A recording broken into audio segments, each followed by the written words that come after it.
হাওয়ালার মাধ্যমে প্রায় 50 কোটি বেআইনি লেনদেনের অভিযোগ। পশ্চিমবঙ্গে বিধানসভা নির্বাচনের 10 দিন আগে দিল্লি থেকে আইপ্যাকের ডিরেক্টর ও সহ প্রতিষ্ঠাতা ভিনেশ চান্ডেলকে গ্রেফতার করেছে ইডি। ইডি সূত্রে খবর, বেআইনি লেনদেনের অভিযোগে দিল্লি পুলিশের একটি এফআইআর এর ভিত্তিতে মামলা শুরু করে তারা। 2রা এপ্রিল ভিনেশ চান্ডেলের অফিস সহ দেশ জুড়ে আইপ্যাকের বিভিন্ন ঠিকানায় ইডি তল্লাশি চালায়। ইডি সূত্রে দাবি, তদন্তে উঠে এসেছে আইপ্যাকের অ্যাকাউন্টে হাওয়ালার মাধ্যমে প্রায় 50 কোটি টাকার বেআইনি লেনদেন হয়েছে। ইডির অভিযোগ, এই লেনদেনের প্রক্রিয়া দুভাগে হয়েছে। 50% চেকে ও বাকিটা নগদে হয়েছে বলে অভিযোগ। ভুয়ো কাগজ তৈরি করে সেই অবৈধ লেনদেন বৈধ হিসেবে দেখানো হতো বলে ইডি সূত্রে দাবি তদন্তে তারা দেখেছেন 2019 থেকে 2021 সালে রামসেতু ইনফ্রাস্ট্রাকচার নামে একটি সংস্থা আইপ্যাককে 13 কোটি 50 লক্ষ টাকা ঋণ দেয়। সেই ঋণ শোধ করার ক্ষেত্রে কোনো নিয়ম বা শর্ত লেখা নেই। এমনকি ঋণের জন্য কত সুদ দিতে হবে তারও কোনো উল্লেখ নেই। কোম্পানি কেন ঋণ দিচ্ছে সেটারও কোনো উল্লেখ নেই। ইডির দাবি, বিভিন্ন সংস্থা থেকে আইপ্যাকের অ্যাকাউন্টে যে টাকা ঢুকেছে তার কারণ বা ব্যাখ্যা আইপ্যাক দিতে পারেনি। অভিযোগ, এভাবেই হাওয়ালার মাধ্যমে টাকা পাচার হয়েছে। Was the need to take an accused at midnight, director of a company called IPAC. The involvement of this company came for the first time on 8th of January 2026 when their offices were raided in West Bengal. With regard to coal scam, those cases have already been investigated, charge sheets have been filed, prosecution complaints have been filed, although IPAC had nothing to do with those cases, with those allegations. 8ই জানুয়ারি কয়লা পাচার মামলায় দেশ জুড়ে তল্লাশি চালায় ED. সেই অভিযান চালানো হয় 2020 সালের 28শে নভেম্বরের একটি মামলার প্রেক্ষিতে, যেখানে কয়লা পাচারের টাকা হাওয়ালার মাধ্যমে বিভিন্ন জায়গায় পৌঁছে যেত বলে অভিযোগ ওঠে।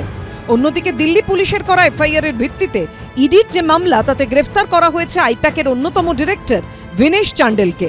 দুটো ভিন্ন মামলা, কোথাও কি কোনো যোগসূত্র রয়েছে? ইডি সূত্রে দাবি, 8ই জানুয়ারি দেশ জুড়ে যখন তল্লাশি অভিযান চালানো হয়, তার পরদিনই অর্থাৎ 9ই জানুয়ারি ভিনেশ চান্ডেল তার সংস্থার যাবতীয় তথ্য প্রমাণ লোপাটের নির্দেশ দেন।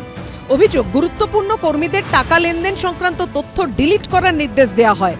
এই 8ই জানুয়ারি আইপ্যাকের কর্ণধার প্রতীক জৈনের লাউডন স্ট্রিটের বাড়ি ও সেক্টর 5-এর অফিসে ইডির তল্লাশি চলাকালীন নথি নিয়ে বেরিয়ে আসেন মমতা বন্দ্যোপাধ্যায়। এই নিয়ে চুরি ডাকাতির মতো অভিযোগ তুলে আদালতে যায় ইডি। যদিও মুখ্যমন্ত্রীর তরফ থেকে আদালতে দাবি করা হয়, আইপ্যাক তৃণমূল কংগ্রেসের রাজনৈতিক কাজকর্ম দেখে, তাই মুখ্যমন্ত্রী তল্লাশি চলাকালীন ইডির অনুমতি নিয়েই দলীয় কাজকর্ম সংক্রান্ত নথি নিয়ে এসেছিলেন। এই আবহে বুধবারই অর্থাৎ 15ই এপ্রিল সুপ্রিম কোর্টে আইপ্যাক মামলার শুনানির সম্ভাবনা রয়েছে। তার আগে আইপ্যাকের ডিরেক্টরের গ্রেফতারি ঘিরে রাজনীতি উত্তপ্ত। নরেন্দ্র মোদী যখন ইচ্ছা ইডি পাঠিয়ে দিচ্ছে, সিবিআই পাঠিয়ে দিচ্ছে।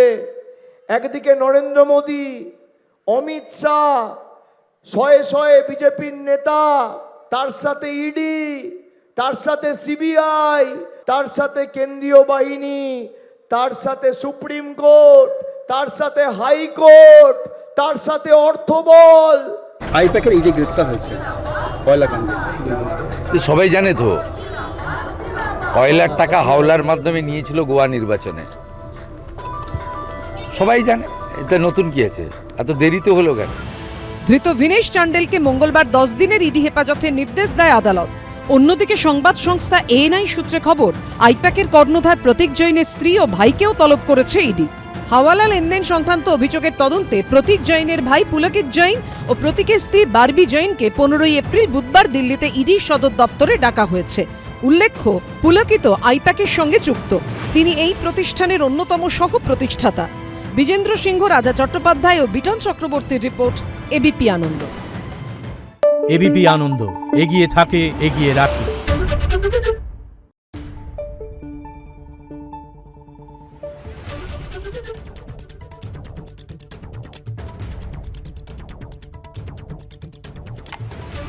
Thank you.